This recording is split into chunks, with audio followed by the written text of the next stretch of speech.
Wait, Like what I was that, just, Ross? Oh, sorry, I guys. was I just was saying listening like, back to our recording, so I completely missed all of that.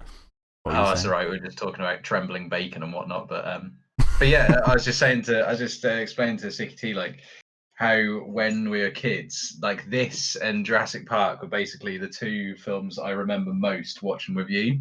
Oh God, I watched this time as a. It's just crazy. Like this film, I was thinking about it earlier. I was like, "Fucking hell, Tremors is like the perfect film." It's funny you say it because, okay, for context for people watching this commentary, I recorded this last night with a load of the other people who we do commentaries for, and I just was a stupid idiot because I'd been helping James with his audio levels for like streaming and stuff. I had been like fiddling around with all my audio settings, and so I just completely forgot to put them all back. So like last night's recording was like the most hideous thing. If you're a sound engineer or something, you'd be listening to what I'm saying, and it would sound like this. I'd be like, "Oh, this bit in Tremors is," and that is just why I really love it. And you'd only hear the beginning and the end of what I was saying. So everyone else was talking about what I just said, but the audience would never know what I was just talking about. So it just really grated on me. I tried listening to it like twice, and I was like, yeah, I'm gonna have to do this again if I want a decent Tremors commentary up there. So figured I'd get some fresh blood in tonight. And yeah, so we used to watch this all the time. But Sicky, did you say you've only seen this like twice or something? Oh, yeah, something like that. Never I don't know. I never really got into the old Tremors franchise. I remember liking it, of course, but Well, we were saying this yeah, last night that like we were going into it that I'm not a fan of the franchise. I own Tremors 2 on DVD, but like Tremors 2, we'll talk about it when we get into it, but like I think it fundamentally missed the point of this movie, and I think this one's the only good one. And I know there's like lots of people out there are like huge fans of this franchise or whatnot, but not me. I just like pretty much this one movie. But yeah, I don't know. I put a link in the chat for you guys if you need a copy of it. I don't know if you've got access to it where you are already. Oh, Sicky T can't hear me now. there we go. Mine completely cut out for a second. There, sorry guys. that fixed it. That was weird. Wait, what happened? Everything Yeah. just went silent. Okay. What was the last thing you heard me say? I was saying about how the Tremors franchise was, and then it cut out. Oh, I was just saying, yeah, I was saying last night, I'm not a big fan of the franchise. I only like this one movie because even though I own Tremors 2 on DVD and I find that movie to be fun, I think it fundamentally like missed the point of the first film. Right. Now, see, if we flip this on its head and we were talking about the Jurassic franchise, you would have free reign to bitch about every single subsequent Tremors film that came out after this, Jack, and never let it go like a fucking terrier. Whereas with this, you're like, oh yeah, Tremors 1 is cool. Not really a massive fan of the rest of the franchise, but Tremors 1 is awesome. You're not like, oh my god, I can't believe Tremors 2 fucked up so much. I know. They don't even look like the same graboids. Its eyes are different. Its eyes are different. But the thing is like, there are avid Tremors fans out there. There's a lot of people who have been listening to our commentaries saying like, you've got to do Tremors and do all the films. So maybe, Ross, you just insulted every single one of them. Maybe they do get upset if the graboid doesn't look the same. Yeah, I mean, well, the graboids, well, obviously the evolution of those throughout the films, like, yeah, maybe it's just a case that I just don't give as don't give as much of a fuck. Maybe that's just what it is. You know? Oh, shit. I don't. Like, I really I love Tremors. Like, I have it up there in the same kind of it evokes the same kind of feelings in me as like the Lost World does. But I don't get offended that the other sequels. Well, I think it's also the mentality of the films themselves. I think why people tend to take things like Star Wars and Jurassic seriously is because those films take themselves seriously, whereas Tremors definitely doesn't take itself seriously. Yeah. And that's like, and I think that's why it gets a pass. Like when films don't take themselves too seriously, it's like can't get all up in arms about them. Yeah. Yeah, I suppose. Yeah, that's it. You can But then I don't kind of know. forgive continuity if it's Yeah. exploited or changed for means of a joke or something. I guess. Like I if mean, you go into a film the tremors knowing in it's like a comedy and that. Like, yeah, exactly. Like the tremors in the third film are called ass blasters, so we're not yeah. talking like highbrow entertainment here. Oh, Yeah, this isn't a deep socio-political commentary on the ethics of cloning and genetic meddling. No, exactly. This is discussing the highs and lows of arse blasters. Yeah, exactly. But I can guarantee there will be fans out there who will complain about the designs of the graboids and stuff. Anyway, yeah. we can get all into that as we watch it. Yeah. Whereabouts are we watching it? Because I don't actually have it. Yeah, that's I can always get on why Amazon. I also said that in when I went silent for some reason. I put a link to it in the chat on Discord. Oh, nice. A link to El Wormos is what I've said. Let's have a little look.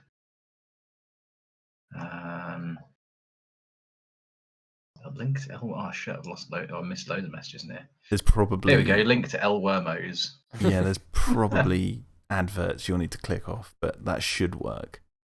Nice. Let's see. It's looking. Yeah, so okay, apologies to anyone who listened to the first commentary for Tremors that I uploaded and then took down. But I wasn't satisfied, and I'm a perfectionist when it comes to silly, stupid monster commentaries. I at least want you to hear what we're talking about. And at sort of similar sound levels, because Clayton was super loud and Mike Tharm was quiet, and I was pretty much non-existent. That's just Clayton. Yeah.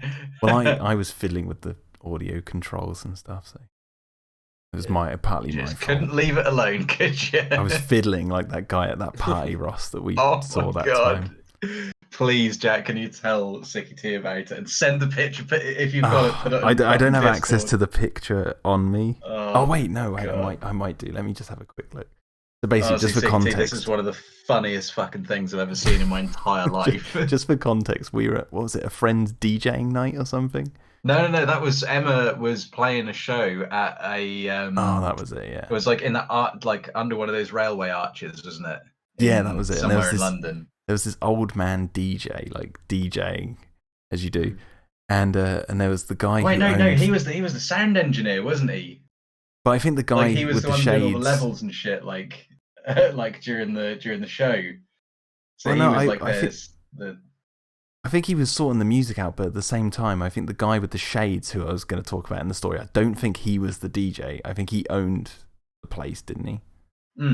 I think. But anyway, that's besides the point. There was a guy behind the sound desk as this music was playing, and he just would not stop fiddling with the sound or controls. And this guy in shades, who was waltzing about the place like some extra out of Sopranos, just went over to him, kept slapping his hands and trying to get him away from the sound desk. And then every 5 seconds, this guy would be starting to slink back over to the thing.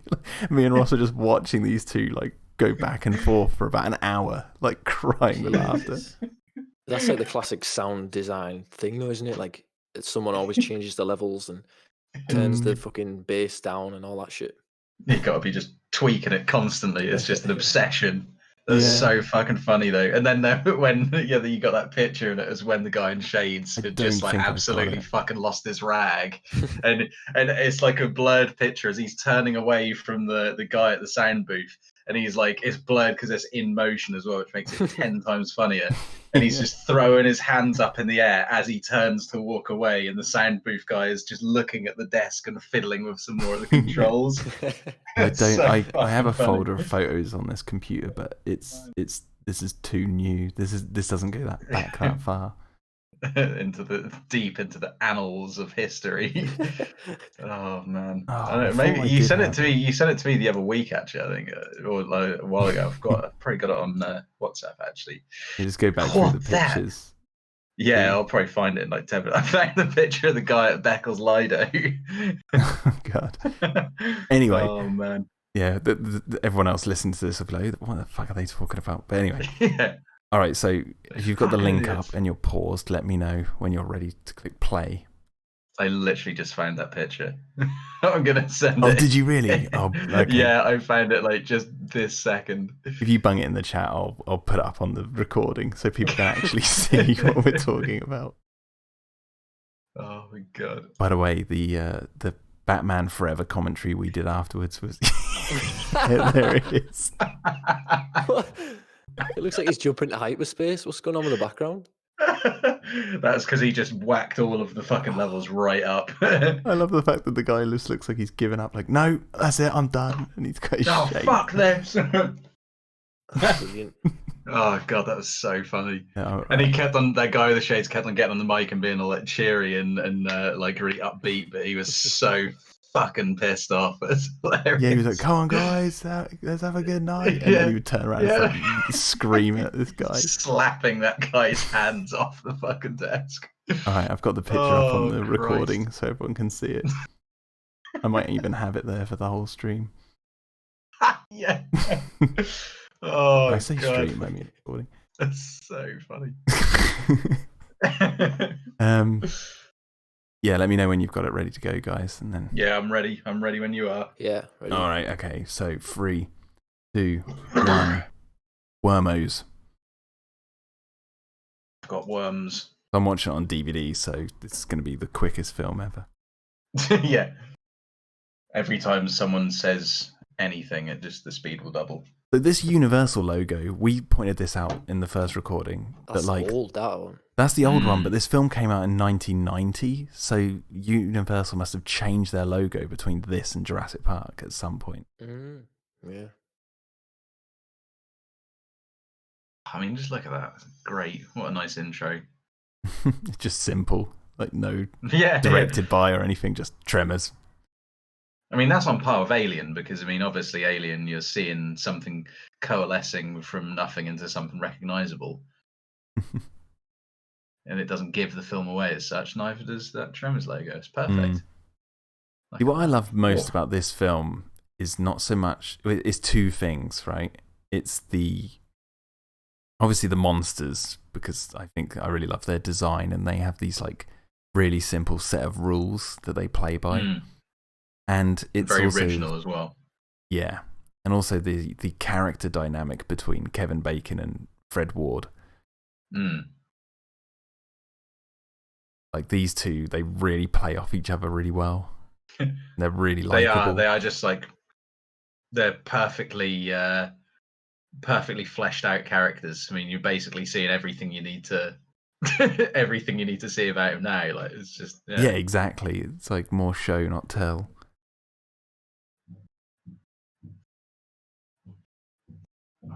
I just love their whole, like, the character goal is for them in this is like, obviously classic storytelling trope is, you meet your heroes and they're in the lowest place in their life. Like in this one, it's like all they want to do in this film is get out of this town. That's their motivation. And Clayton was saying that, like, this was in the vein of, because the 80s, a lot of films in the 80s were remakes or like riffing off of films from the 50s. So lots of like giant monster movies. You got remakes of The Fly, The Thing, and Aliens being like a quasi remake of Them. And it's like, this obviously is like almost a 50s monster movie, and that's what it's like parodying, but also doing really well at the same time. Yeah. I mean, when was the June film? When did that come out? With the all one with the Patrick Stings, Stewart. Paul Atreides. One with old Pat Stewart. 86 or something, I think. 88. Okay.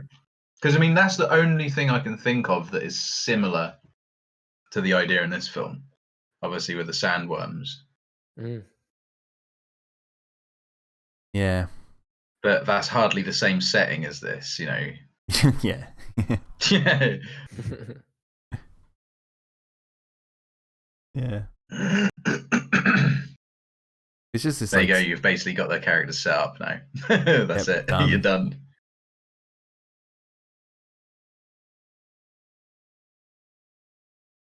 And there's like, what is it? How many people are in this town that they're coming up to perfection? It's 14. Like, yeah. Population of 14. Yeah.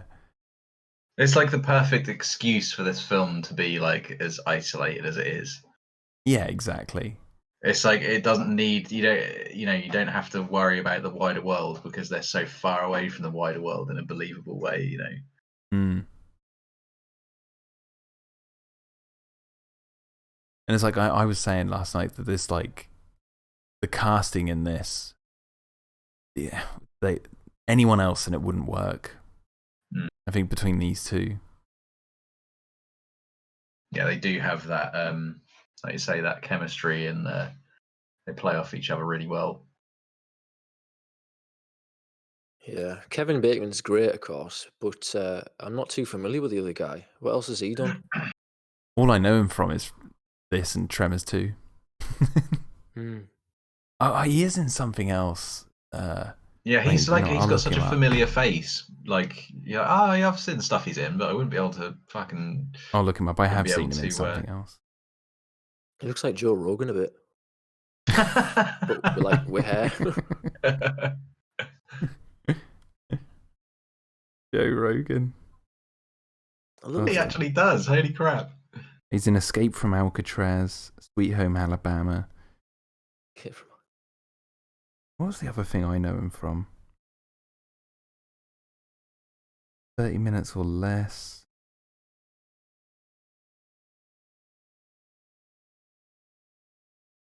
I'll look through his filmography.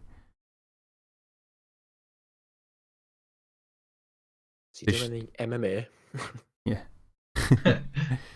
Oh, he's a commentator for the UFC. I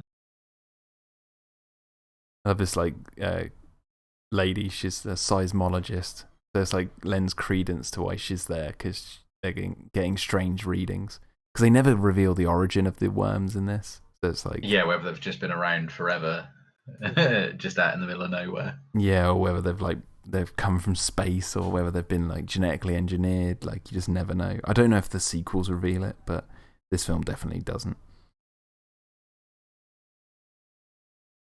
Oh, I can't remember. Oh, Naked Gun. That's what else I know him from. He's in Naked Gun 3. Ah, shit. Is he one of the? Isn't He's he one like of the villains. The main henchman? Yeah. Or something. Oh, yeah. Oh man, it's been a while since I've seen those films. Tammy Lee Baxter.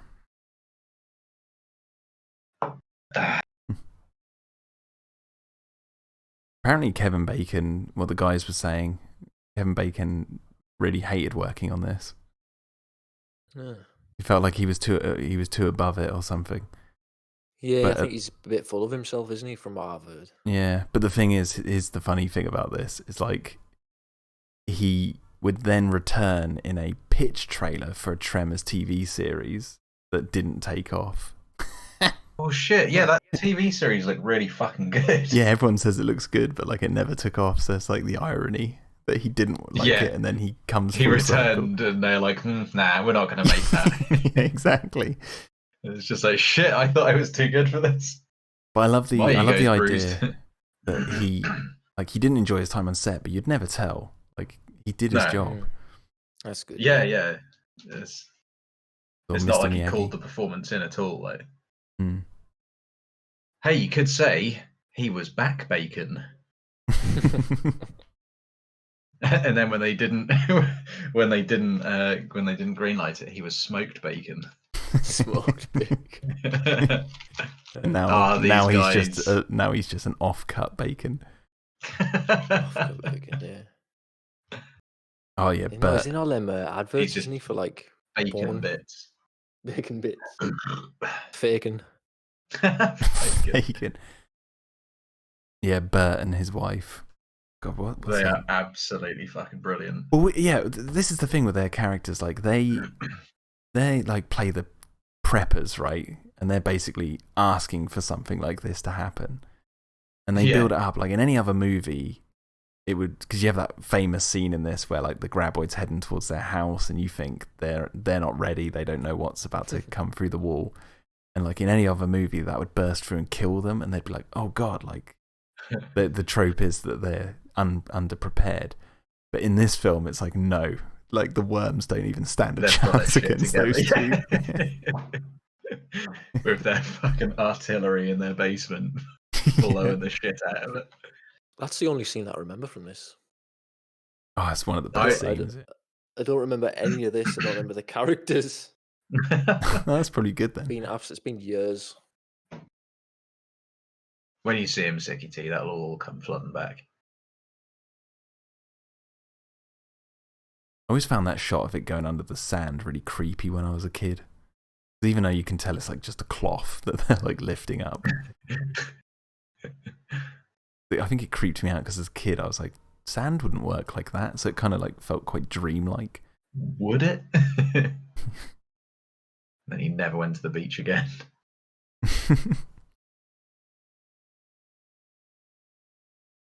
Got their social distancing masks on. I think someone cracked a joke about that last night. I'm trying to refrain from like repeating everything that everyone said last night, but not yet. Claim all the jokes for yourself. Yeah. You just get all of your voice track from last night and just paste it in there as much as you can. Like, yeah. They're drinking beers out of the toilet.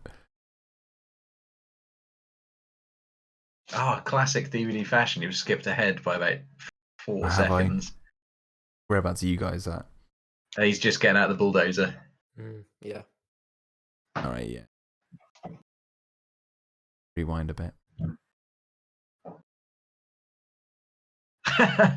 Brilliant. Yeah, they're just getting the beers in the toilet. See, it's just stuff like that. It's just like, it feels natural. It's not like, oh, look how wacky this is. We're drinking beers out of the toilet. Well, yeah, see, this is the thing. What I like about this movie is it's a funny movie and it parodies lots of stuff, but it's not jokey as in like Alien Resurrection jokey where someone's going cross-eyed as they pull out a piece of their brain or anything like that. It's more character focus. Like these two, they're always playing like rock, paper, scissors to choose who's going to do something. And like they're always like cracking jokes with each other, but it all feels natural and really believable. They all feel like real people. Oh, here's a fun fact. This whole town is a set. They built this entire town for this film.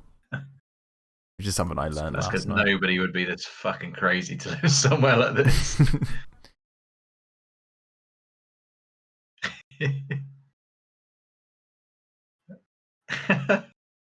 You know, that reminds me of that video where that someone gets a fucking like buzzsaw or an angle grinder and cuts through a high pressure sewage pipe. And it just explodes shit all over him. Like, it's amazing.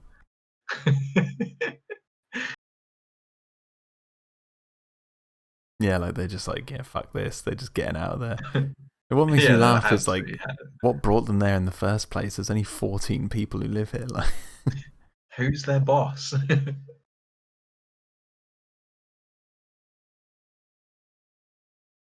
And here we're coming up to the introduction of Ariana Richards. In her Hollywood debut. In her Hollywood debut. Ariana Richards of Jurassic Park fame.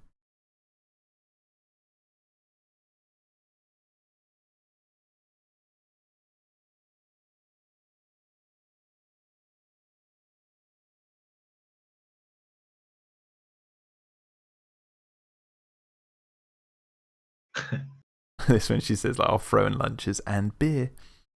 And then they're all like happy because they said no. Yeah, that's great. That's again like another little subversion there. I love as well they're like going to Bixby, which sounds just as much of a shithole as that place. That's the thing, it's like they're just trying to leave and then everything starts to kick off. Because we counted last night that it takes like 18 minutes for like the first worm encounter to take place between, or like that we see something to do with the worms properly. Like this movie moves at a really fast pace, but it doesn't need to like have a really slow build up because its premise is simple and it Yeah. lets the characters like be themselves and Yeah. give you It's context. like you're kind of you're seeing it through them in real time, sort of thing, almost. I guess. Yeah, exactly. And I think aside from like a couple of special effects shots, kid you not, like this is pretty much as close to a perfect monster movie. Because there's moments in this that are absolutely terrifying, and moments in this that looks like hilarious. Yeah, I was thinking that, like, that first bit that you see, with the car getting sucked under the underground. That bit was like, I remember being, as a kid, I was watching that, being like, fucking hell, this is pretty scary. It does like that kind of horror, I guess, horror aspect. Like, it does that really, really, really well. Yeah. And and the funny parts are fucking funny. It's great. It's just competent at everything it tries and does and succeeds. Yeah. Yes, with these guys, isn't it? Coming up in a bit, the doctor and his wife. Yeah.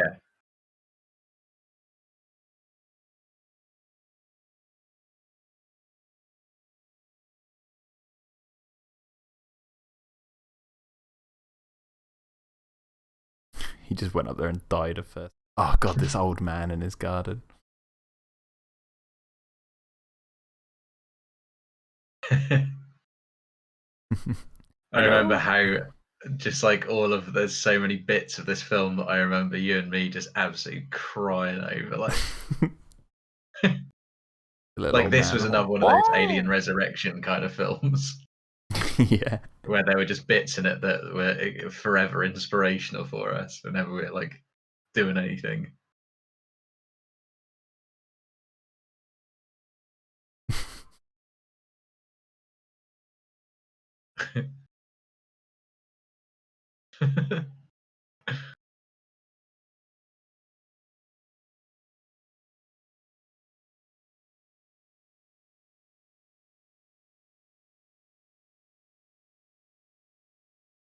Got the two road workmen.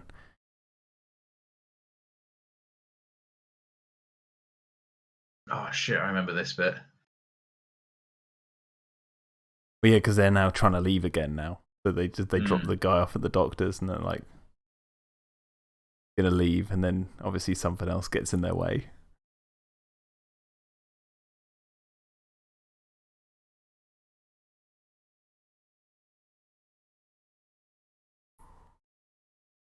I love their truck. It's awesome.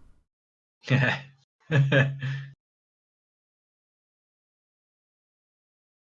Oh, I just remember when I was a kid watching this for the first time and just seeing all like the blood and guts and all that, and just being like, this film's like really gory. I think I saw this. Oh god, I must have been like 6 or 7 when I first saw this. I think the first film that really I remember being like super gory is, I think I either watched Screamers or I watched Videodrome when I was really fucking young. Jesus. I know. Like really, really young. It was so funny. Like I just think, I can't remember if I'd like fallen asleep on the sofa, or like I was watching TV with my dad and he had fallen asleep and I'd fallen asleep, and then woke up like whilst it was playing, and I just started watching it, being like, I don't know what the fuck this is, but I've watched that film, and even now I'm like, what the fuck is going on in that film? Yeah. yeah. I watched it twice in like the past 3 or 4 months, and every time I've just been like, fucking hell, this is just a mind fuck. It's great. Yeah. I got it on DVD somewhere. So good. The soundtrack to it as well, fucking great. Oh, he like impales the creature. Obviously, they're all setting it up that, like, because of all the vibrations through the ground and whatnot. Yeah, that bit. I remember that scene with the pneumatic drill. That's great.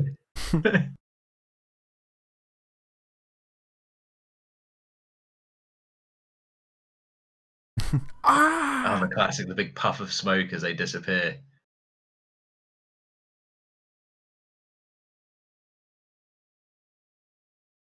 old Mr. Miyagi.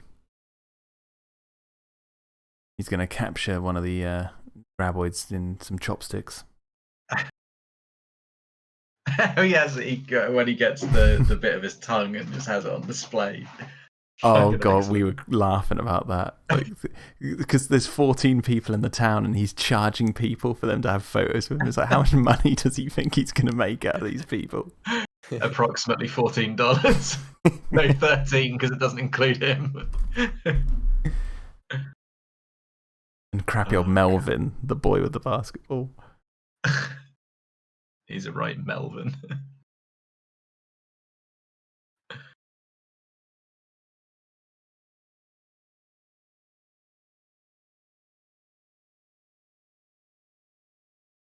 Here you go, they're Again, going to leave. another really simple premise about them not being able to leave. Yeah, it's like,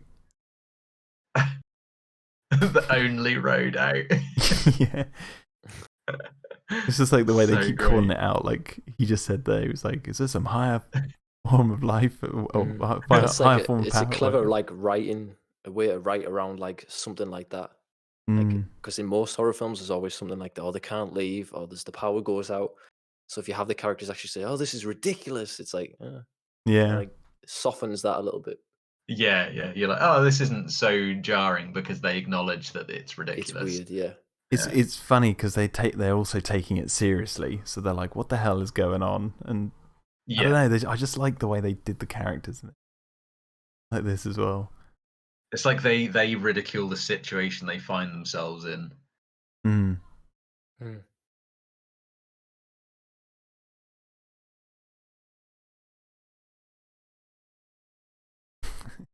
Are they like panicking?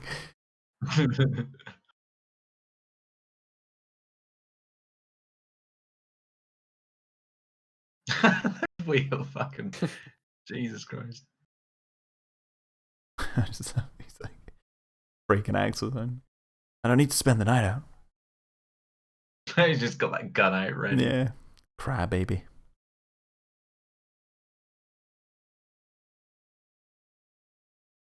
Hey, where's the goat?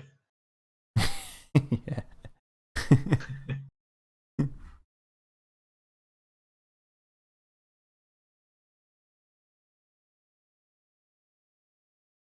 It's funny because like in this film you don't have like, I know that you've got like Bert and his wife who are like the military type people, but there's no like government men here with shades on like hunting the creature down or anything like that. Nothing. It's just It's just the got the simple townsfolk. Mm. God, that looks so cool. Yeah.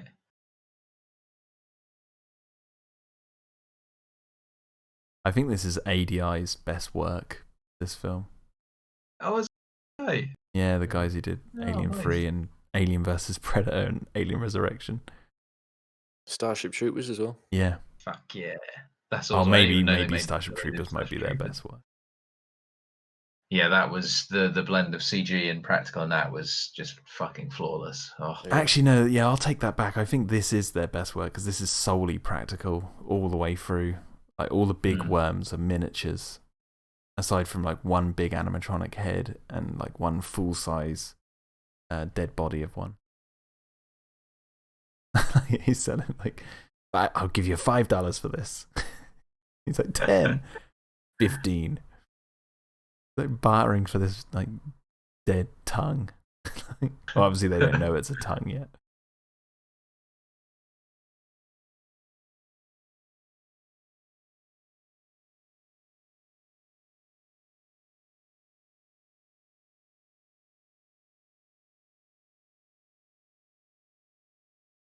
Yeah, here you go. We're into the whole doxing.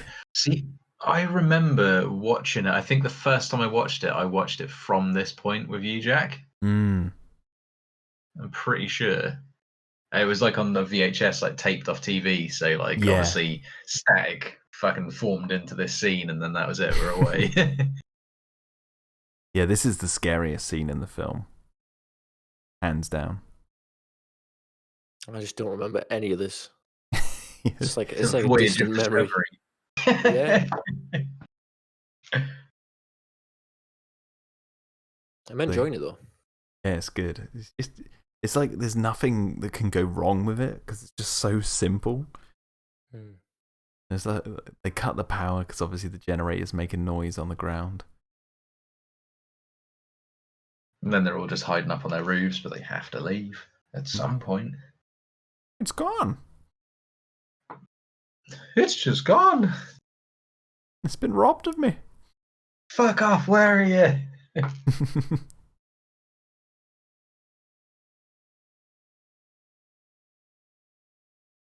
So creepy.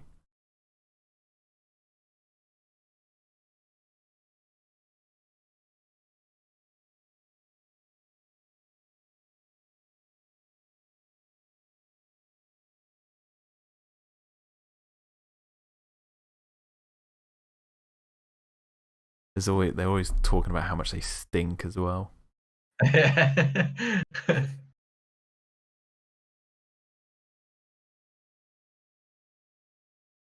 This was the thing we kept talking about as well, was like how up until this point in the film you think that's what they look like.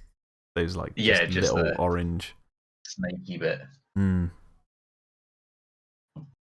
There was a He's getting pulled in. So great. That'd be terrifying. Very reminiscent of Starship Troopers. Yeah. Of what's his name? Radzak. Is it Radzak? Radzak. Yeah, something like that. Radzak's Roughnecks. Come on, you. Rico.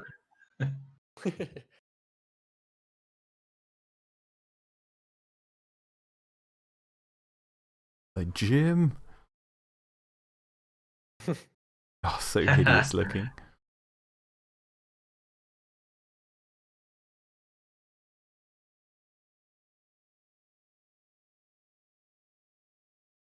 Yes, it's like this is what you think they look like. These like little snakes, little blind snake things. But they get 10 times fucking cooler.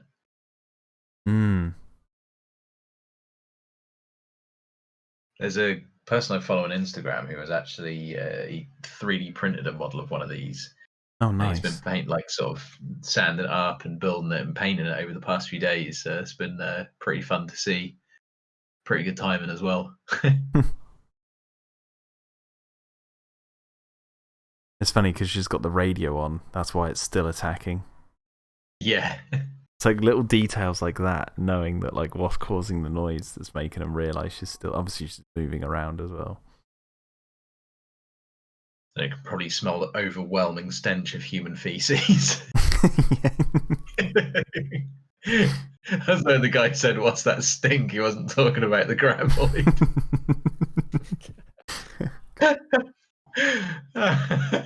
Love that shot of the lights going out as well. Oh yeah. Yeah.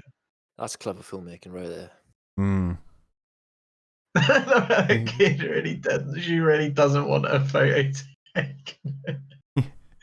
So and how funny. Melvin's got his like he's fiddling with the cash register.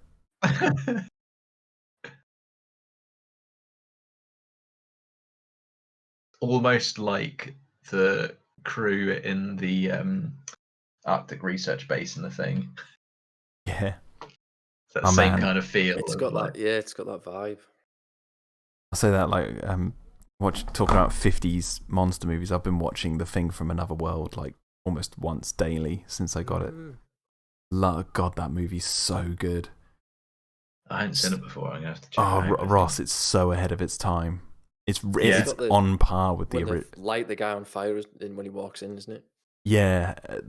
What's clever about that scene is it's like they're all sitting in this room talking about how like it might be susceptible to heat or change in temperature and stuff, and then this guy's got like a Geiger counter they've been using to like follow it because it emits radiation, and as they're talking it starts blinking on the table next to them, and then they look down and they're like, it's outside, and then he's like counting it down, the camera pans back, and then the door to the back of the room flings open and the thing just starts walking in the room, and then they're like they grab kerosene and they just start improvising and they set the whole room on fire. It's so shocking, that scene.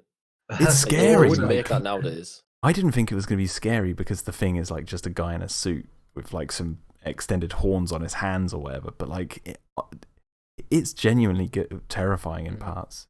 and really, I really like well what done. you're saying there as well with the Geiger counter. That sounds just like the motion tracker scene in the command center in Aliens. There's moments where they're walking around with it, like, and it's going as they're Yeah, like looking thanks. That's for where it. it came from. Dude, you'll love it. It's really good, really Oh, man, yeah, cleverly written for the time. I'm definitely watching that tomorrow. This is great. And Swiss cheese and bullets. yeah, Just what you need. I love Chang. He's great. So awesome. They have to take the horses over the mountains because the road's blocked.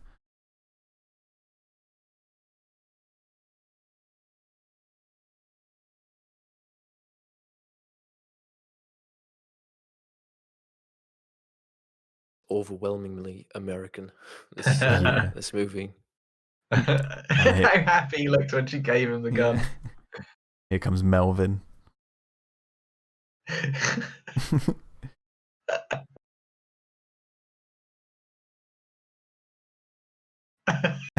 He's like, you came that close. Great. You came that close. Too close. It's like, what was he going to do? Was he just going to cap Melvin to put him out of his misery? Yeah.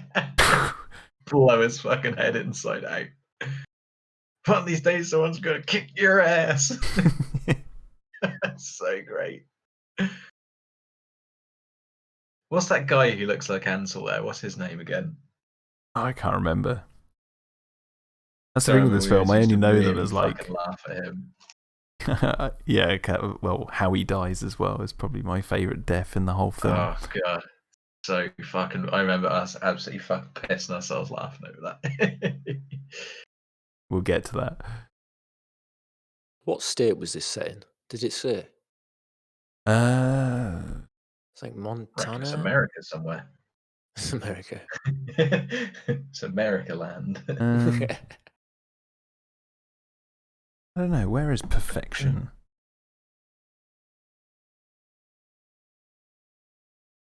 I like this. Yeah, they're like, man, I hate this shit because they're like gone to the doctors and now they've disappeared. And they're like, I just love that like running gag. Like whenever they're trying to leave the town, something stops them.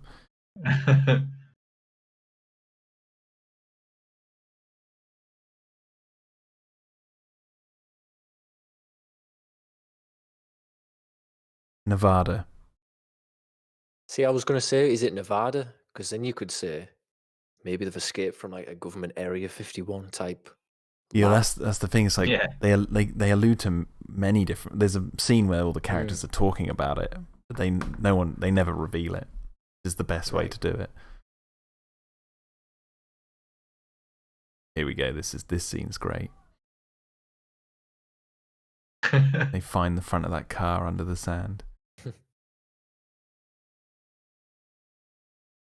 Let me know when the horses start acting funny. So cool, these shots. Yeah, they're going crazy. They're losing it. They're losing it. All right, yeah, cool. We're synced up.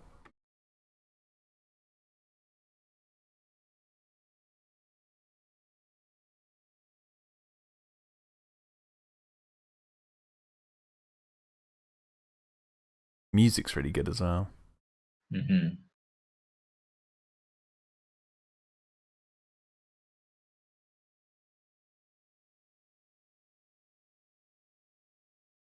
There's this really good practical shot of the horse being attacked by one of the worms. Yeah.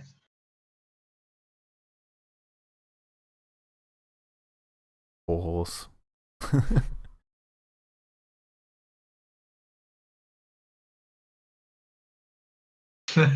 What are they? Sons of bitches. Yeah, sons of bitches.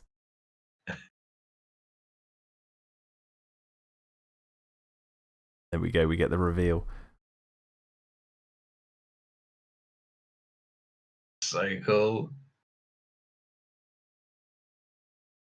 Also got the Predator scream there as well, I noticed. Yes, yeah. And not just one of the Predator screams, but two of them. Yeah. I wonder if it says ugly motherfucker. I just love the idea, the design of these things. Like, how their head looks like some sort of like beetle. That's iconic. And that makes sense because they've got to plow through the ground, so their head's got to be like it's this. almost like a pointed bulldozer sort of. Like a blade to cut through the dirt, like a shovel. Yeah. And I love this like the fact that you think, oh god, how are they going to get out, and then it just fucking kills itself. It's like, supersonic bitch. Yourself gone.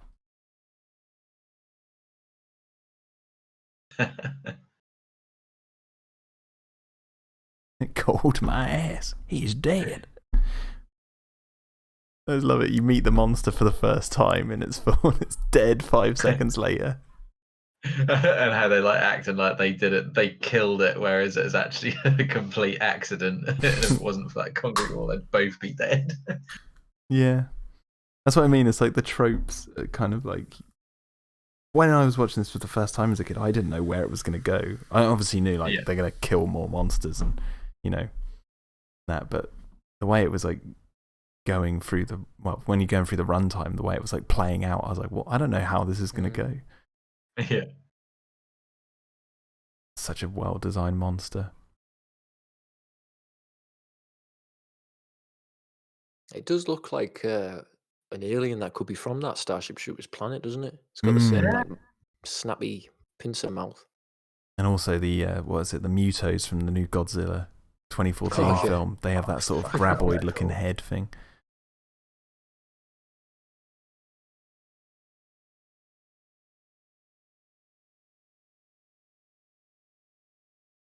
I love how she's just turned up and like her whole world's been turned upside down like in an instant. I found the ass end.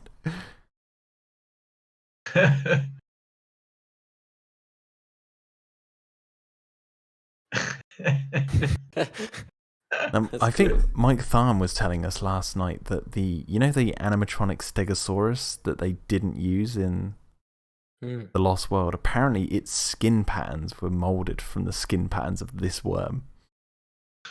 Apparently. Fuck. How about that?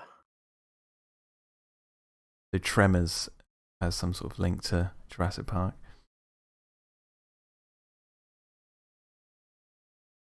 Like the way they crawl along by like wiggling those little horns all really quickly, and that's like they basically like, I don't know, what would you even call that? Oscillations. Oscillations through the earth. Means they can get to a really high speed. Bot flies have them, but they're to stop you like pulling them back out, like the little prongs on them, anchoring them in place. Great design. Yeah, I wonder if that inspired it at all. Yeah, maybe.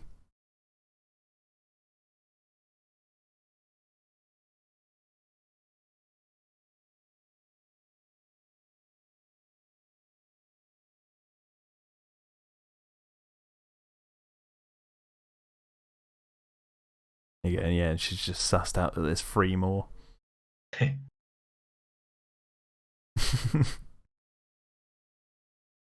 Goddamn prairie dog hole.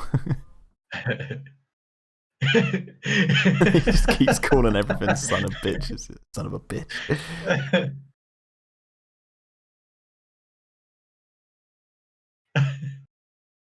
So great how much he fucking yells when he goes in it.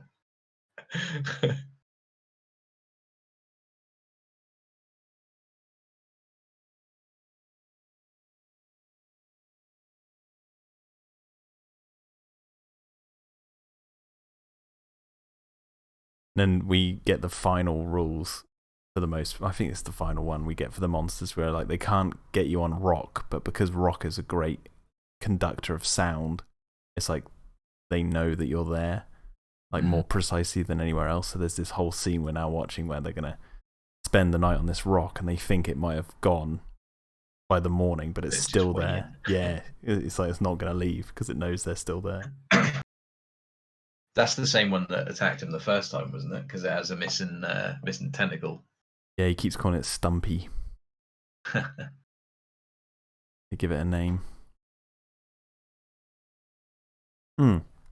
And I believe it's the last one they kill as well.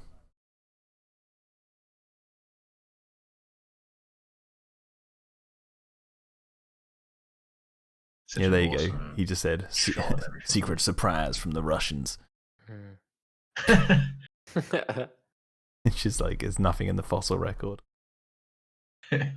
Oh, the government built them.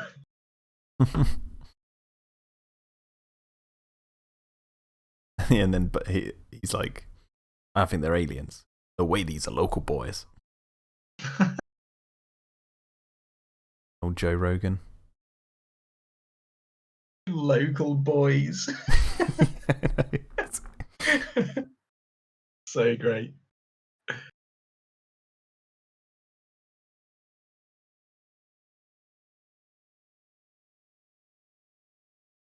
Funny, the poster and the cover for this is like a mock-up of Jaws as well. You've got like the monster coming up from the ground.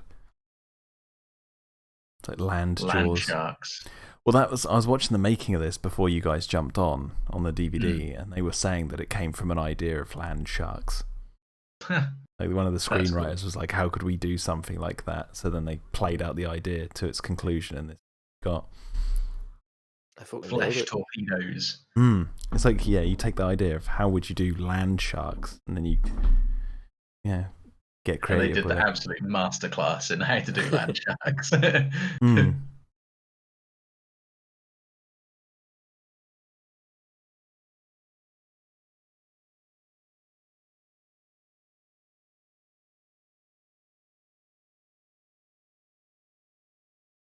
One of my favorite lines coming. Oh, was it here or was it in the? It might be in the morning scene where he's like, he says like, "Son of a bitch." Sorry, excuse my French. Shit. Yeah, he just did it. Yeah, it's like, that's such great dialogue. That means it's stuck it. That pisses me off.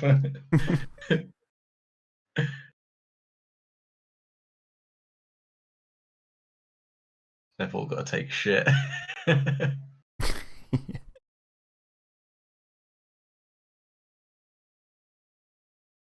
They wake up, they're like, "God, I can smell it still." And Fred Ward's fucking stinks up here. Fred Ward's character's like looking really sheepishly off in the distance. Yeah, he just won't make eye contact.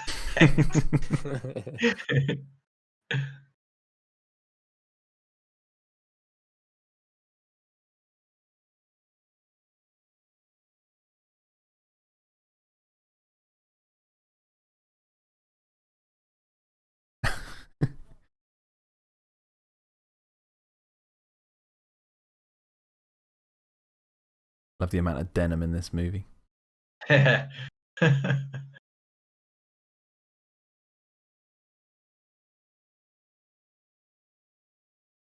shot is really good, where it like launches out of the sand and backs the shovel. It's like an alligator or something. Yeah.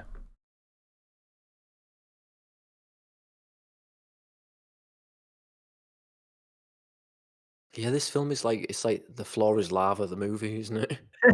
Yeah.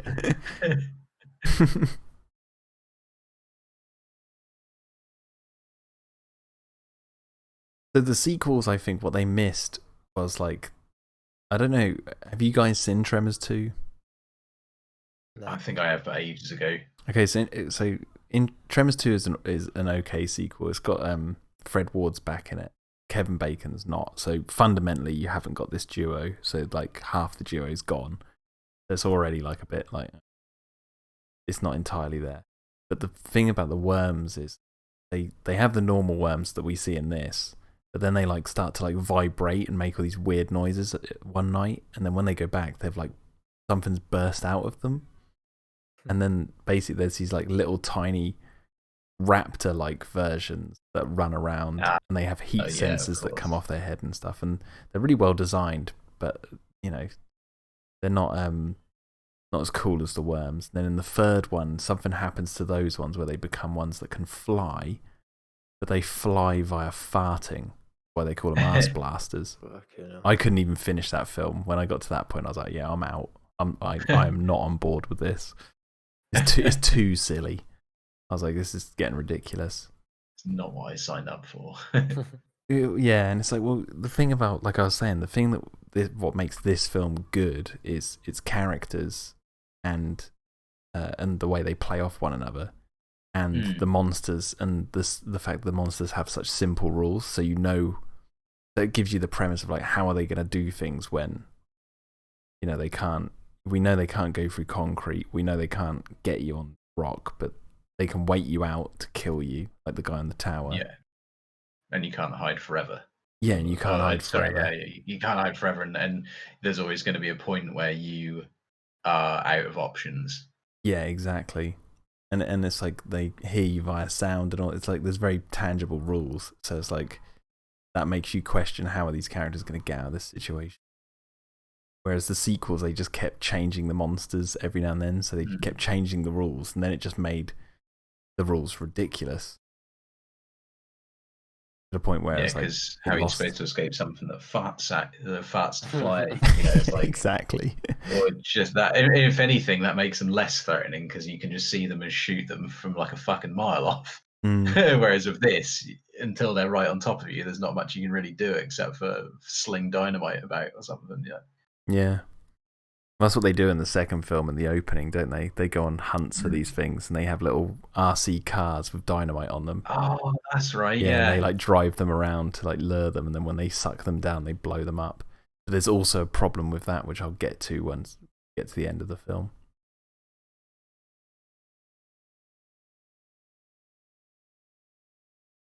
Mr. Miyagi's like, no names. Gotta name them.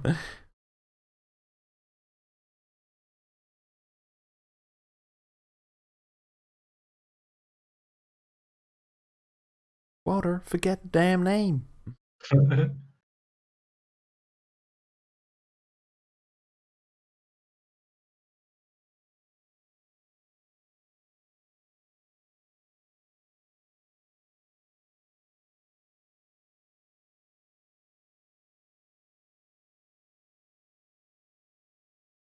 Yeah, and then we cut to this, like, the only help that was coming to the town.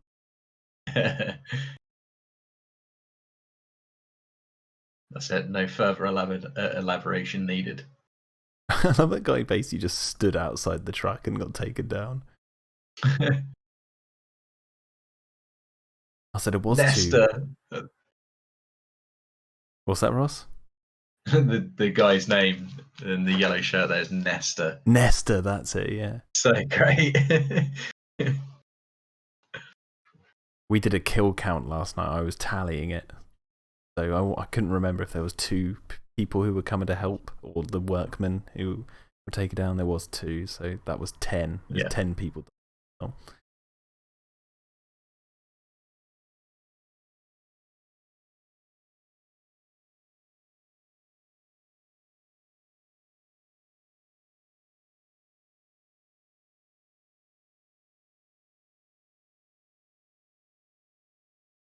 Yeah, there's also that detail that they're like heading towards the town, so it's almost like they are coming from somewhere. Yeah.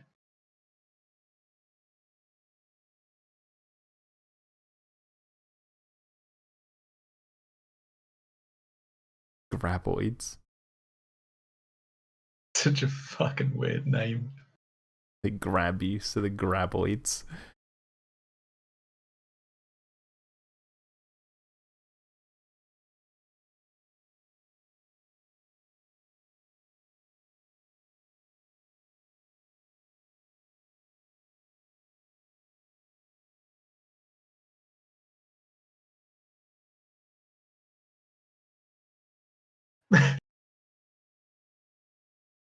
You got Melvin throwing the basketball in. If you don't knock it off, you're going to be shitting this basketball. Oh, it's so good. If you're not careful, you're going to be shitting this basketball.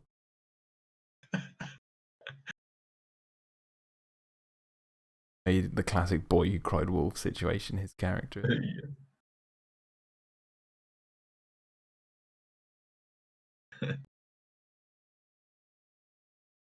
You little Melvin. Where is that little shit stain? So great. This is one of the best scenes in the film when the worms arrive at the town.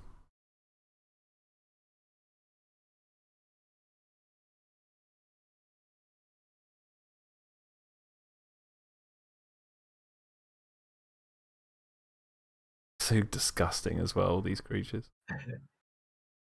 See the little snakes really burst out of the sphincter in his throat. Yeah. They use a lot of reverse footage for that.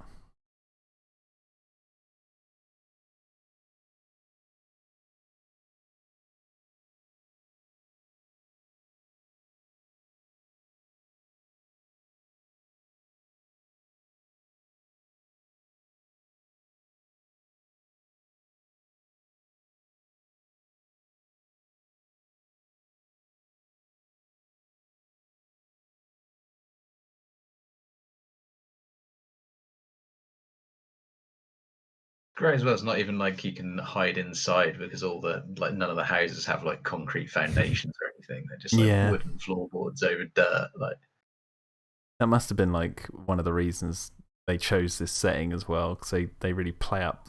Basically, this is like graboid heaven. yeah, everything is just in such easy reach. Mm.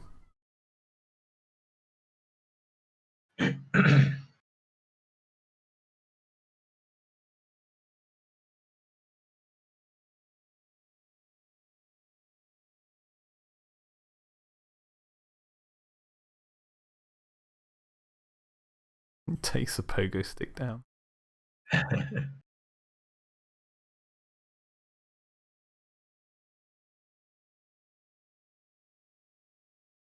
That's the thing. It's like if any of the elements failed in this, it just wouldn't work. If the monsters didn't look cool, wouldn't sell you the idea of this. No matter how much the actors are working. But if the actors weren't as good, like if the characters didn't play off one another, you wouldn't care how cool the monsters are. That did used to sort of quite surprise me, is just how good the creature design was. I hate how like sandy the tongues are when they come out. Pretty Covered in gross. loads of mucus and sand. It's like trying to eat food at the beach. God, I hate that. I hate sand. It's coarse and it gets everywhere.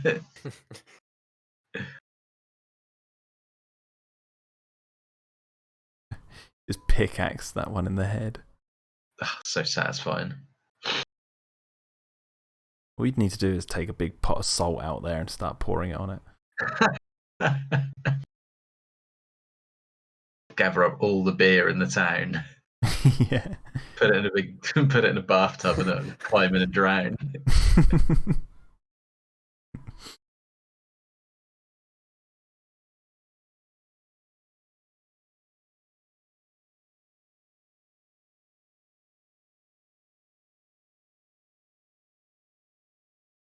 Love the effect of all the floorboards like being ripped up. A bit of the old Godzilla '98 there. Yeah. Godzilla '98. Oh yeah, with the water. Oh no, it does come through the pier, doesn't it? A little dock. Yeah. Yeah. Godzilla. Also the pews, church pews in that Arnie film, End of Days. Oh god, I love that movie. Similar shot in that. I think I've seen that. That's the one where Arnold fights the devil himself. Oh my god, have I not seen this? Jesus. It's the one with the best quote from Arnold. Gabriel Burns, the devil. Fucking hell. Sam Winston designed the devil as well in that. That's the one where with Arnold's best quote of his career, where he looks the devil in the face and goes, "You're a fucking choir boy compared to me, a choir boy." It's just too perfect.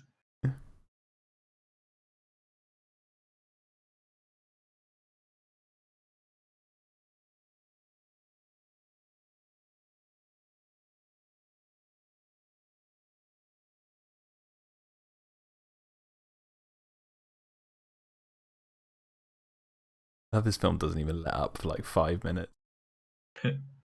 Now the Coke machine's setting off. Is it for you guys or am I ahead of you? Oh yeah, it's It just just started. did, yeah.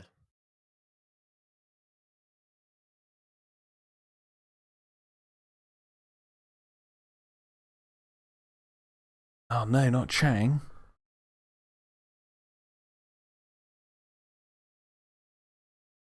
Ugh. The sound it made as they both attached to him. Yeah, it was like clump.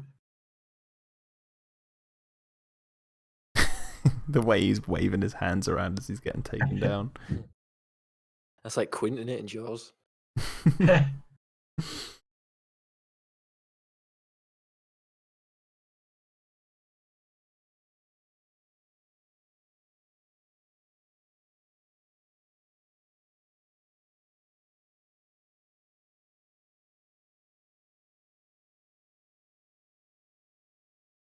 Cool action I love how sequences. they're really like coiled up. It looks so great. Mm. The floor is lava, the movie. This is the quintessential scene of that.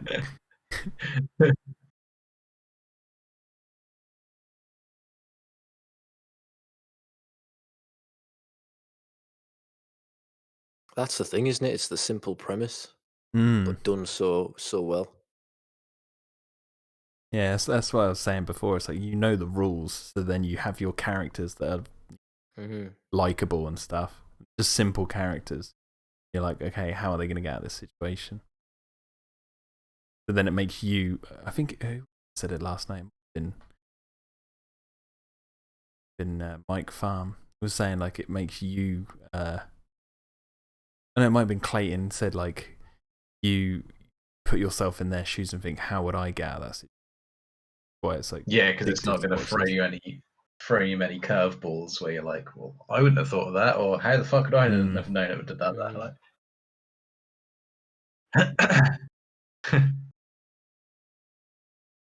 There's as a well, bit. because I guess everyone pretty much has played a game like this as kids, so Yeah. yeah. There's that bit coming up where Nesta dies, and like you can hear Melvin in the background acting like in what's his face? Hudson in Aliens, where he's like, "No way, man, this ain't happening. This ain't happening, man. Can't Oh be man, if happening." Bill Paxton was in this, I know, right? He'd be perfect he for this would movie. be Uzi for you. I just saw it. So great. As again, like with Tremors 2, they bring Bert back. Well, he's like the main character in all the sequels, but they don't have his wife. They say like she divorced him or whatever. But it's like again, they work so well together Yeah, in this movie. It's they're a not match just made in him. heaven. Yeah, and that's the point. When she looks through these binoculars, this is the entire set like built.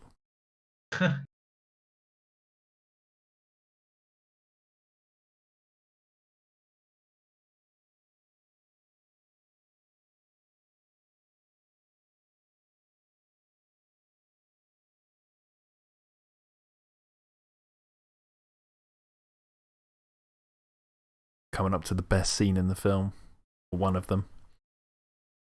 Oh, basements.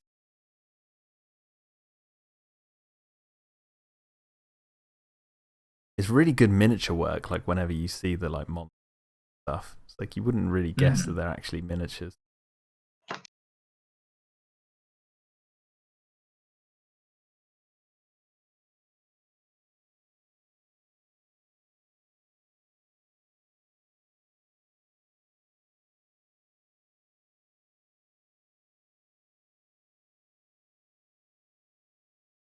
What's she doing with these bullets? Is it giving them a clean? Like, what is that thing? I don't know. It's like how you clean chainmail. Hmm. Mm. It gets rusty, slinging a big tub of sand and shake it up Yeah. and then oil it. That must be what they're doing. Them a clean. Yeah, that was awesome. Where that like kind of dive through the sand. Yeah, I don't know how Like, they well did that. cool.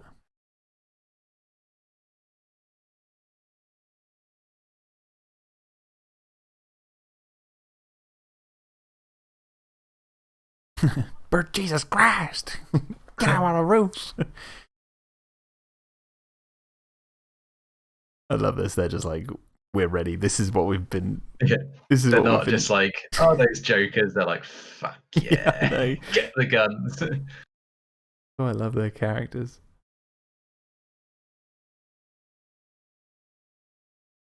They just look at each other. They're loving it.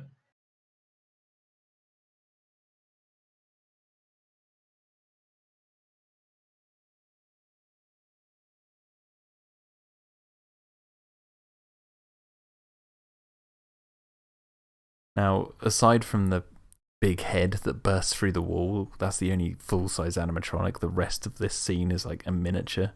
They built like a huge basement for the miniature to be puppeteered in.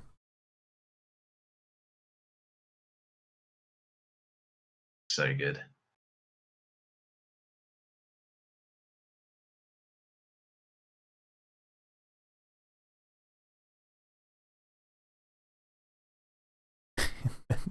And this is what I just love.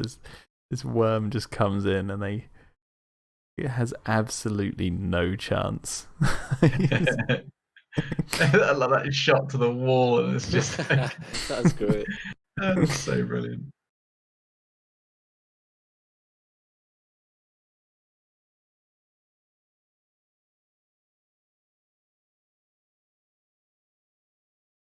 Every shot of it, like Oh man, that's smashing up the crazy. basement, is a miniature. There's only this shot of Bert in the foreground where it looks a bit fake. Ah, yeah. I guess It's like they wanted to. composited. Yeah, I guess they wanted to do that to show scale. But there's a shot coming up in a minute where Bert throws his gun on the ground and it pans across and it does a whip cut to the miniature and it just looks really good. Oh, nice, yeah. Really clever use of practical effects. Get the elephant gun.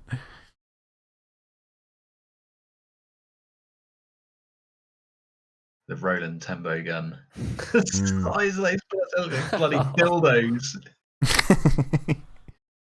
Shoots dildos at it. God. Oh, the way his mouth just like pops.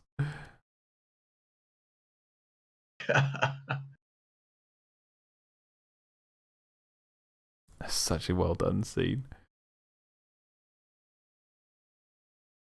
Broke into the goddamn wrong rec room, did ya, you bastard?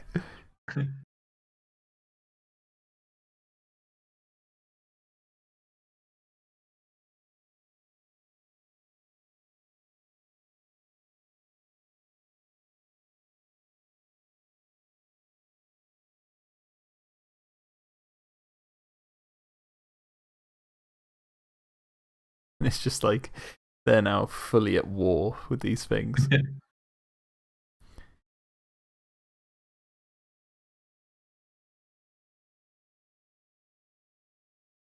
Oh, that was it, Ross. The thing that we used to laugh at when we were kids with Nestor is when he's like, "A raid!" and he's like waving his hat. Yeah. Oh my god. A raid! It's so creepy. He's like just pushing it forward at the camera. Really such a grimacing as he did it. He's such a crappy non-character. He is. He's just a non-character. You know nothing about him but his name. A raid! A raid! Oh, someone should be Nestor on their fucking Discord. Yeah, the most underappreciated character. And that exact screen grab as well. Oh god, yes.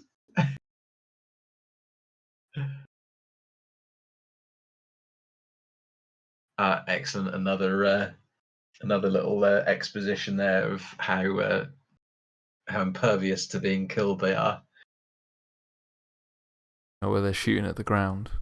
Yeah, and he's like, yeah, they're like the best bullet stop there is. Mm.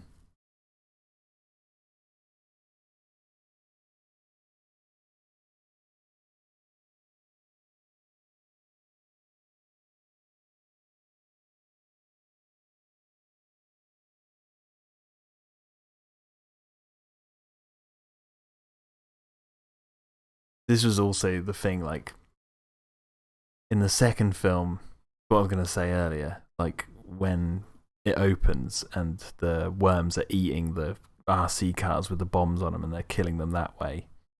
It's like in this film, they do establish it later on that like they learn not to do that. They quickly like adapt to what's trying to kill them. So they're really intelligent. Like this whole sequence where like it's testing the building and rocking it. It's like it can sense them. It's like, can we break this to get like and they keep going to the other buildings and testing those.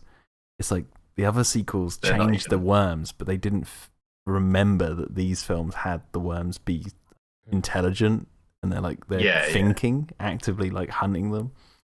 Just cannon fodder instead.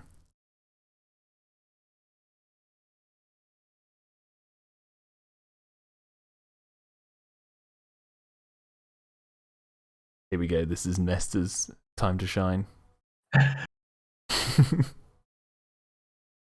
Watch it, Nestor.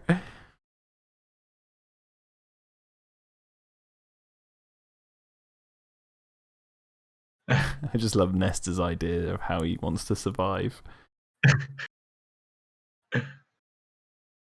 Of all the people, it had to be him as well.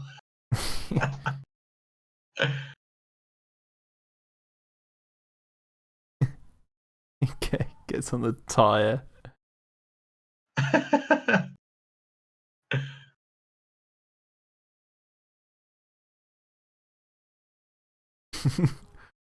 What?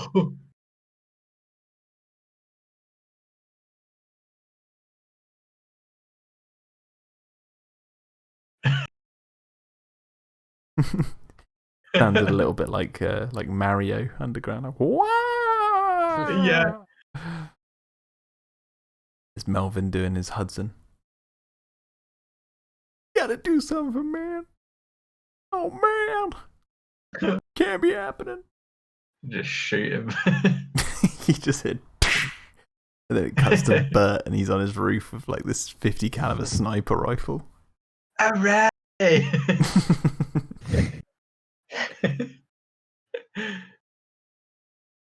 Hooray!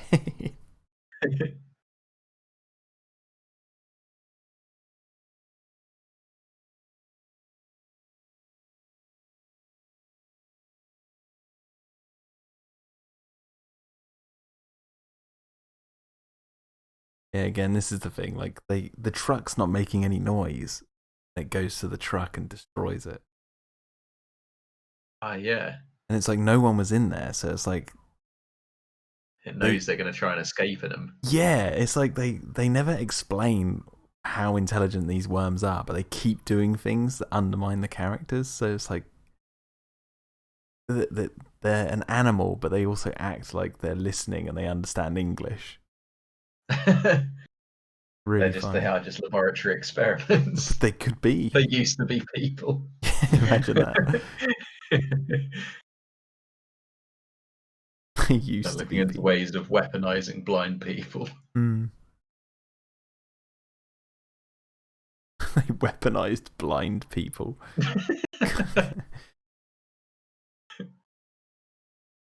And there goes the YouTube monetization. Yeah.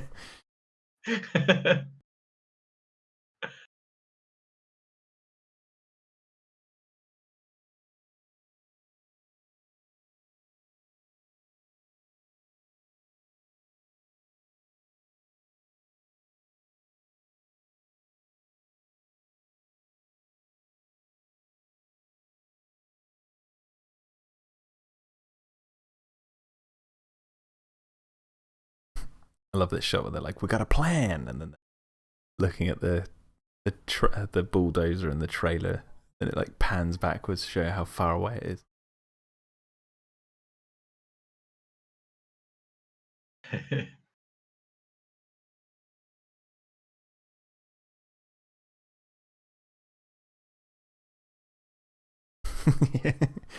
We need a decoy. Hey Melvin, want to make a buck?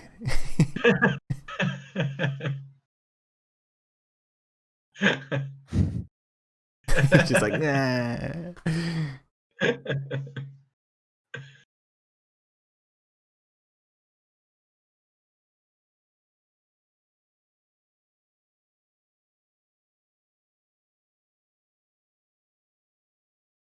Pretty weird lens on that shot just then. Like all the corners of the screen were like darkened.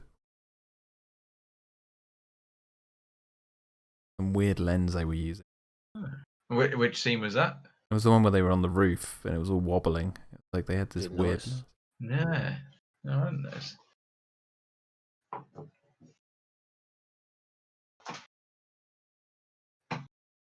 I'm assuming Melvin is her kid as well. Because they never She really absolutely hates him. yeah. Well, they never really like explain his relationship to anyone else in the town. He's like he's I was just thinking there. about that. Just on his own. Because if it was like her son, you'd think they'd have shots of her being like, Melvin, like, I'm over here, Mom, I'm okay. But they don't. You're dead to me.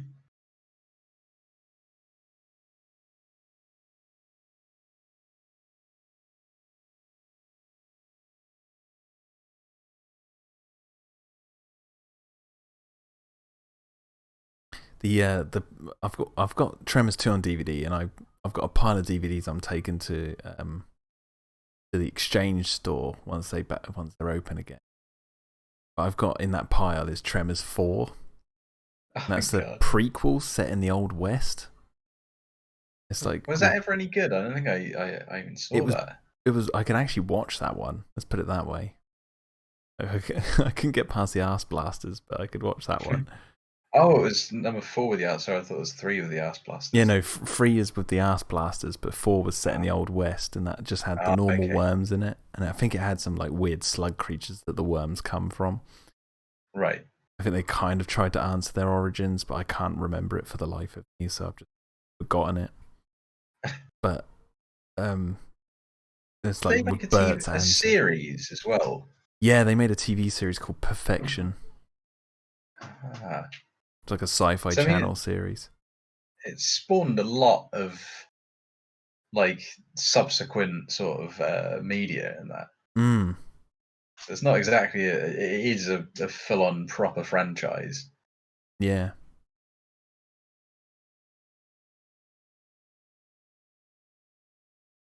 But the only good thing about it really is this first one, and arguably the second. The second one's not bad. It's okay. This is for me. This is genuinely a good film. As far as monster this is just the whole package, isn't it? Yeah, and it's like this. It doesn't really do anything bad, so it's like you can't really fault it for anything aside from pretty much everything it does well. Yeah, and it's also got like, because it's got interesting monsters, it's not like something like Anaconda where like it's like just a normal snake that then the film's overly cheesy. Like this one has an interesting monster, so from that comes this interesting premise. It's different. Yeah, like if you think of all the other like shitty monster films that you could have picked in the video store back in 1990, if you picked this one, you've lucked out really. Yeah, exactly. Got competence behind it. And obviously Kevin Bacon. Even though he didn't want to do it, apparently. But tough luck, we all love a good slice of bacon.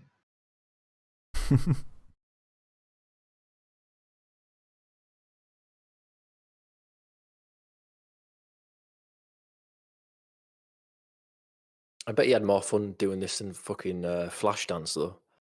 I don't know, he seems like kind of a dancing type, doesn't he? I just remember there's like stories about Apollo 13. Like Tom Hanks and the other geese are like just like taking the piss out of him all the time on set because he was like hard to work with and stuff. Or like he would say, I can't remember what like Tom Hanks has like got stories about him how he would like specifically ask for close-ups, and he like had a weird term for him, like the bacon shot or something like that. He would say, and like Hanks and the other guy were like cracking up. Is it Gary Sinise in that other in the third guy in that film? Oh my god! And like he'd go away for the day or something. They'd be like taking the piss with the director, saying, "Oh, we got the bacon shot there." Yeah, and now he's like doing phone adverts in the UK. And he's stuck doing that. Yeah, I think didn't he? You know that Bernie Madoff pyramid scheme. I think he got hit really hard by that, so he's Oh, like got no really? money left. That's why he has to do them adverts. Yeah, Oh, God. That's so fucking bad. And that's probably why he was upset he couldn't do the Tremors TV series. because he's fucking skint. All out of bacon.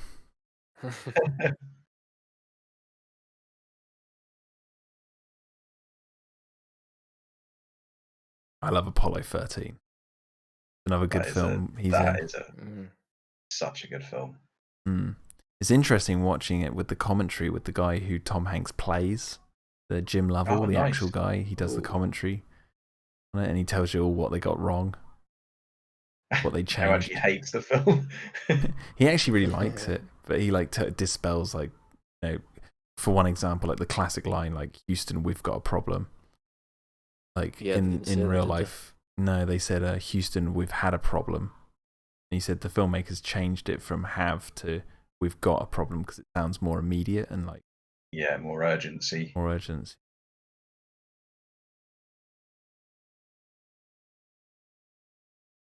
They've just been spending their time on this roof making bombs. That's the thing, because if this story was set in England, like the English countryside, what would we be using to like fight them off, like cricket bats? Like See, there's no that guns. is how. Like, If you did a Tremors 2 and it retconned all the other sequels, all you'd have to do is do that. Sicky, you've nailed it. Just set it in the English countryside. yeah, Got lots of The trees. Lord of the Manor and the cantankerous old groundskeeper. you'd Yeah, have like one shotgun between them all. Like, exactly. So you just change, like, you have like what a manor in the countryside where they're cut off, mm. and like maybe for some reason, he wants to build the beginning of the film is he's working with his gardener to build like this huge moat around his manor. And obviously they He just wants to complete it. extend the rockery. Yeah. be fracking, setting up a fracking thing on his land. Yeah, and they unearth a load of graboids, and then they're trapped in their like rockery surrounding moat with these graboids, and the whole film is just like maybe 4 or 5 characters. That'd be good. I'd totally watch that. Yeah, that'd be a good one. Yeah. Have they ever set it outside America? I think Tremors 5 is in Africa. Right. I don't know where the other one 6 is, but apparently Tremors 5 is like just riddled with Jurassic Park references. Huh. Like, they just forget like to do their own thing. Be Tremors. But like just in the way that this one's like, it's got all these. It's like a caricature of American life and all the walks Yeah, of you do life the that you opposite. find. You could do that, but for England, couldn't you? Yeah, definitely. And here you go. Like the monsters have actually dug a trap.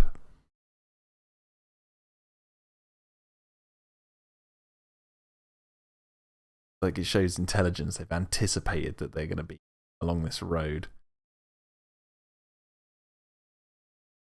Well, it's like they're luring them out. Hey, it's like they look like blue whales in that when they blast from their nose holes. Mm. Yeah, do they breathe there? Guess so. But like, yeah, when they send up those big plumes of dust, that's what it looks like, isn't it? Mm. It's like they're currently on a boat, like out in the middle of the ocean. Like you can really, really see those parallels now. Yeah. Well, it would quite easily work as like a water type film, wouldn't it? Like they have to stay on the boats, can't go in the water. Mm. Well, land sharks. That's the that's the concept, isn't They Yeah. could be no, don't want to be too outrageous here. They could be water sharks. it? Suspend your disbelief just for a moment.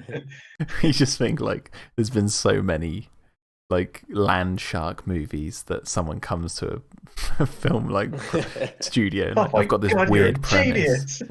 The movie exec, yeah. We do Tremors, but we set it on the ocean. Well, there's these really weird fish out there, right? They're bloody huge.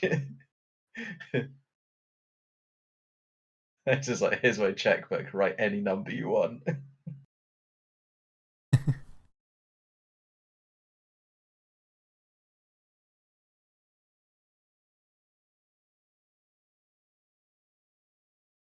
Only articles said. I love that they this what they're right next to the cliffs where he was taking a piss off right at the beginning of the movie. It's like we come full circle.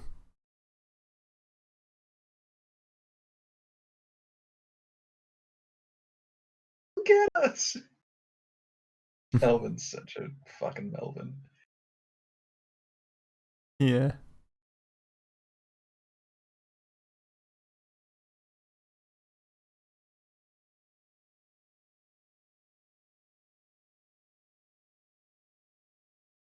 I don't know, man. They're too fast. He's so crappy. But Bert gives him a gun.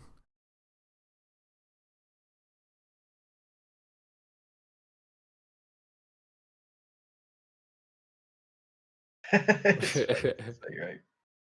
Fucking shoots one of them by mistake. Puts a hole in his foot.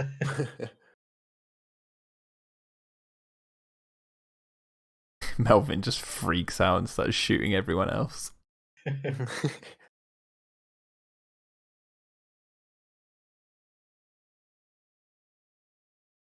Yeah, because Melvin goes to shoot. Nothing in it.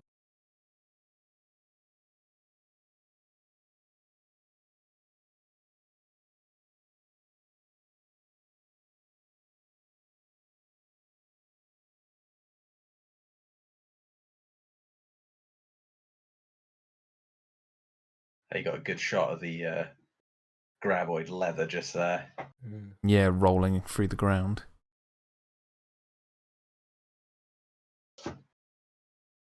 Bert, you bastard.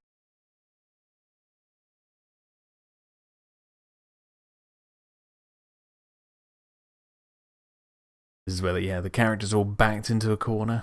Got nowhere else to go now.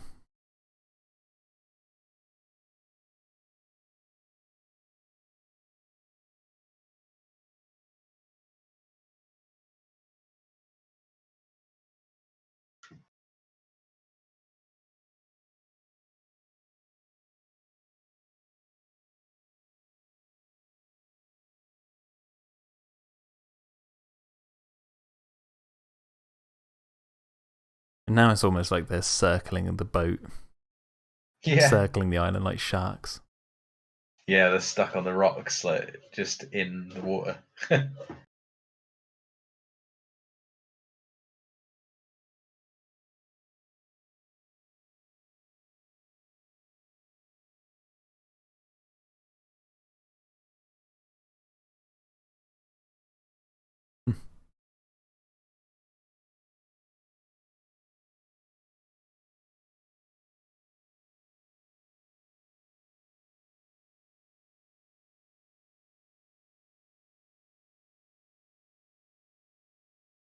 Bert's like, we could have made a stand up at our place. We had food, we had resources.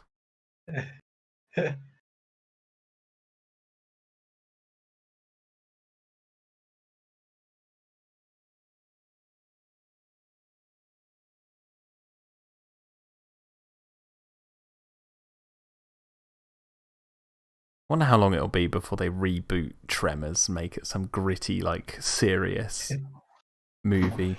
Yeah, they really dwell upon each character and their like real individual struggles in their life. Like they'll be talking like, I don't know, if someone's like a failed violinist who just wants to get over the PTSD of being in like some hideous car accident, and they going into this unnecessary detail about each character. When really, in this one, all you needed to see was Kevin Bacon and Fred Ward get covered in shit, and you know that they're like at the lowest point in their That's all life. the character development I need. It's literally that's all you need.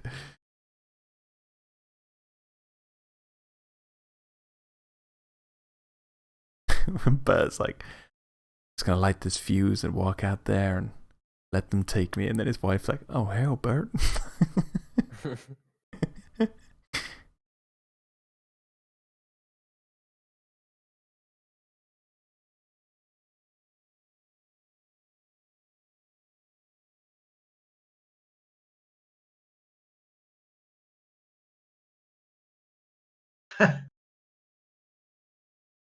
He's My like, cannon. yeah, where'd you get this fuse from?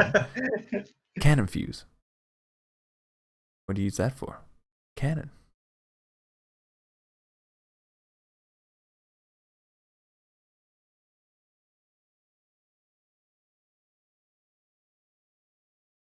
Using his lasso tools, his skills.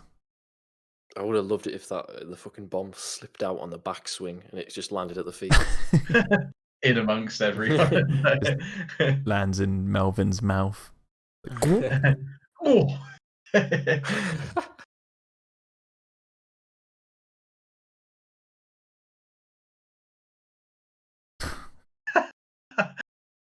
Raining all the guts down. I just remember looking at this like blown up graboid and being disgusted. What are those little white orbs? Like condoms or something.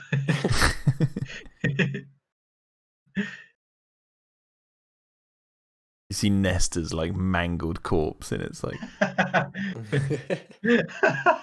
he stands up. He's like half digested. He's like, "All right." Okay. If it's good enough for Anaconda. Yeah. Deep Rising, where the guy falls out half eaten and he's like screaming like a banshee. Like a movie. That sounds amazing. Nuts. So hideous. What even is that film? I don't think I've seen it. It's about a cruise liner, like, and there's this like giant squid tentacle monster thing. Oh wait, no, I think I might have seen that before. Super gory, and it was meant to be like a precursor to a Kong remake. They end up on Skull Island at the end.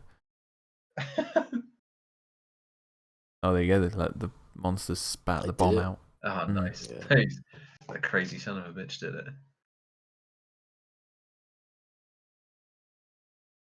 Did you see loads of bits of Melvin flying everywhere?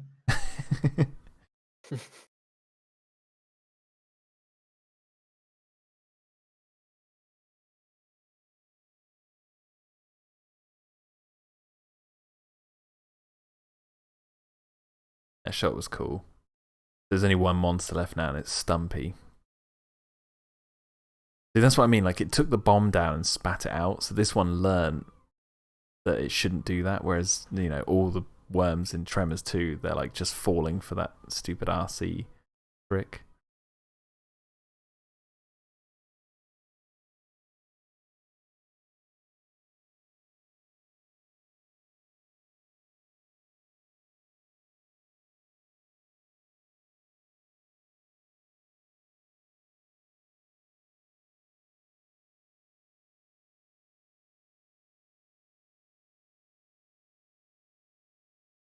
Very quick movie because we're like right near the end now.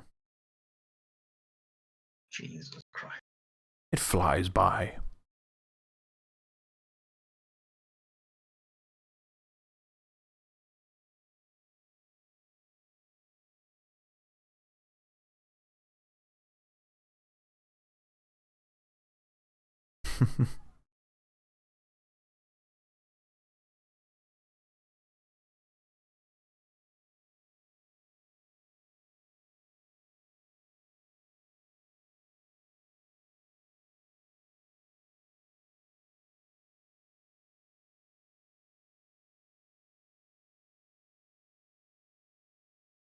I love this because you're like, what the hell is he going to do?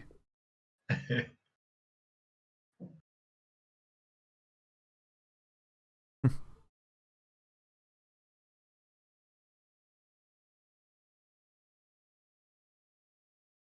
wonder if, like, what's the latest monster movie that has like an original monster in it? Is it that underwater film, whatever that was? Don't know. I think sure. like Creature features still. Well, I suppose they are still a thing, aren't they? Yeah, but like ones that have like original monsters. Because obviously there's so many sequels and remakes out there at the moment. Is it the Babadook? Is it the Babadook? I don't know. I've never seen the Babadook. I have absolutely no idea what it's about, but it's all right. I just couldn't resist saying it. There you go. Uses the bomb to like freak it out.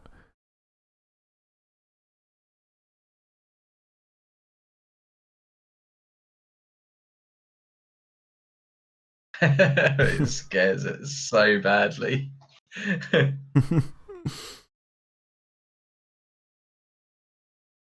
How many times do you hear it doing that squeal? Like a pig squeal. And then he asks it, "Can you fly, you sucker?" And it's like, by Tremors 3, yes, they can. Maybe that's what gave him the idea to do Tremors 3. You know that throwaway line in Tremors 1? Yeah. Let's make a whole film about it. God, I love the way it just bursts on the rocks. It's so great. They're gross. The fact they have Yeah, orange blood is just really like, ugh. It's like they're filled with pumpkin. Yeah, exactly.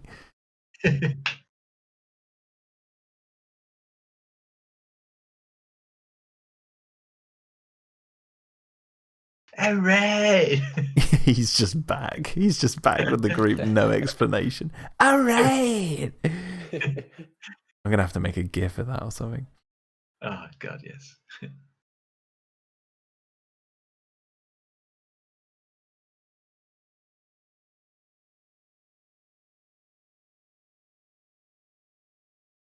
And now the police are here.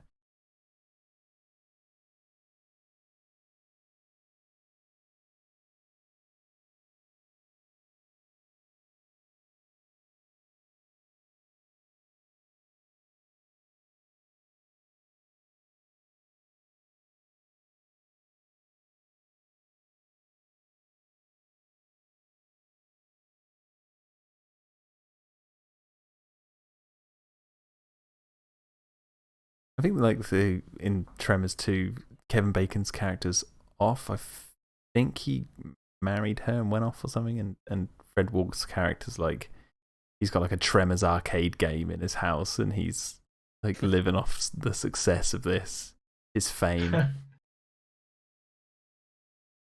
I think they do in the beginning of the film, they're like hunting the worms, and they're like on grassy hills and soil, so it's like it does look kind of different to this. Almost in step in the right direction for that British countryside version. Also, snow would be pretty cool. I guess then it's kind of like I think they did that with the new one, whatever the latest one is. Tremors 6? 35. Tremors 35. Tremors one set at Christmas. Yeah, there you go. It's called Tremors: A Cold Day in Hell. Fuck. And it's set in a research facility in Canada.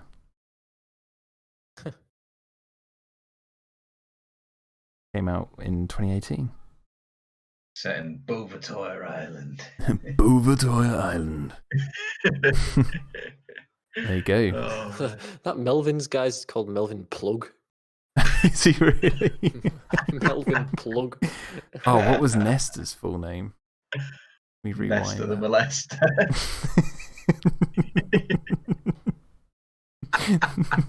Just Nestor. Oh, just Nestor. Wait, so... But the Ariana Richards character and her mum don't have surnames, but yet Melvin's got Melvin Plug. Melvin Plug. So he's not related. Why? But the thing is, like, why does he have a last name? And two, who the hell, what is his relationship to anyone in that town? Just some random shithead kid who's just playing basketball out there. Pissing everyone off. Yeah. Yeah, well, there you go. That was Tremors. And it was spot on. Yeah, good thing. Yeah, that's a damn good film. It's just a classic. Yeah, it's just a simple monster movie. Nothing really wrong with it. It's good, yeah. No, I want to watch that one again on my own time because it's good. That I enjoyed it. Yeah, it's and then short, sweet. We can watch Tremors: A Cold Day in Hell as well. I looked at this. What the hell? It has 4 out of 5 stars and a 5 rating on IMDb. What a Cold Day in Hell. Yeah. That came out in 2018. It's 2 years ago. What the hell? I need to look up more about this because I haven't. Oh yeah, it's direct to video, isn't it? I love that. The second review here. The series has truly run its course. Really? Oh, God. Only now did they Sounds say cool that. to me, seeing him in snow. Yeah, there's a picture of. I mean, here you go. Look, I'll paste this picture out for you. See.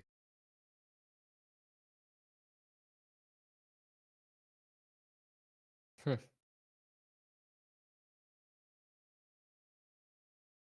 See if I can just. Oh, that looks awesome. Show people the recording. I don't know what it's doing. It's like bursting out the ground or something. The thing is, it's like I don't think that film's going to be any.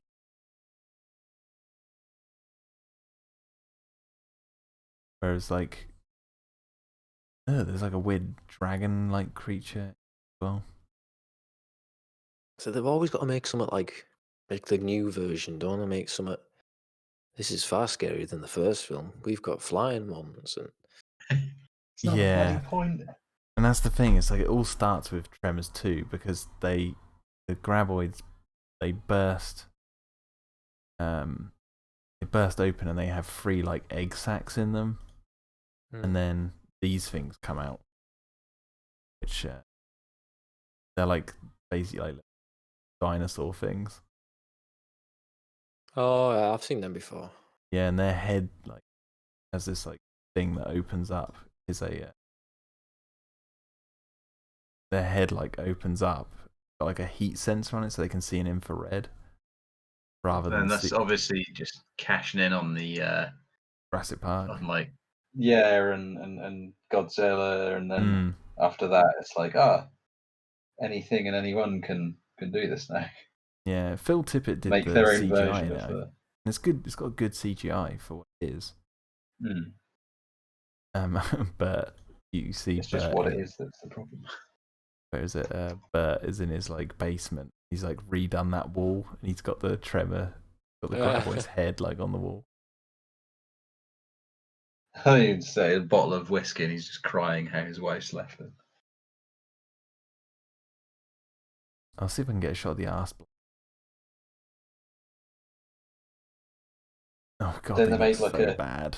So Then they bad. make like a comical fart sound as they launch into the air as well. Yeah. Fuck's sake! Like it wasn't just enough just to have it Sicky. as like a. Fucking hell! Just caught my eye as I'm scrolling through. Oh my Google god, images. it's hideous. Yeah, there's. I pasted a shot of the arse blaster. And Yeah, that's fucking shit.